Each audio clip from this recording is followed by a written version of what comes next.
បាទជំរាបសួរពុកម៉ែបងប្អូនថ្ងៃនេះខ្ញុំបាទយវនីបានមកដល់ផ្ទះរបស់បងប្អូនប្រុសហើយនិងបងប្អូនស្រីបាទពីអ្នកតិចតូចពីអ្នកបងប្អូនហ្នឹងបាទហើយនេះឃើញមនុស្សកកច្រើនគឺអំបញ្ញមិញហ្នឹងមានខាងសប្បុរសធម៌ពីខាងអូស្ត្រាលីហើយក្នុងស្រុកនិងក្រៅស្រុករួមគ្នាយកអំណោយមកជួយដល់បងប្អូនប្រុសបាទហើយមានចាស់ទុំនៅក្នុងភូមិបាទខាងភូមិគាត់មកជួយមើលការខុសត្រូវនិងគ្រប់គ្រងរាល់អំណោយហើយនិងប្រាក់ដែលបានទទួលពីការឧបត្ថម្ភពីសប្បុរសជនហើយនេះខ្ញុំមកដើម្បីឲ្យដឹងច្បាស់ថាព័ត៌មាននោះគឺជាព័ត៌មានពិតឬក៏คล้ายហើយនេះគឺជាផ្ទះរបស់បងប្រុសបាទហើយខាងនេះគឺជាផ្ទះរបស់អ្នកជិតខាងទេ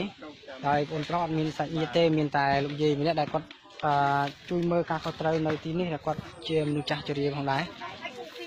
បាទគឺដាច់សង្វាយមែនទៅវាឆ្ងាយជិះចូលមកឆ្ងាយអត់មានផ្ទះគេទេផ្ទះមានតែពីរជាប់គ្នាផុតពីហ្នឹងដូចជាដាច់ឆ្ងាយណាអត់មានផ្ទះទេបាទអញ្ចឹង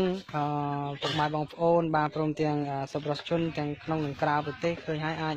បាទជួយដល់បងប្អូនតាមការគួរបាទសូមអរគុណ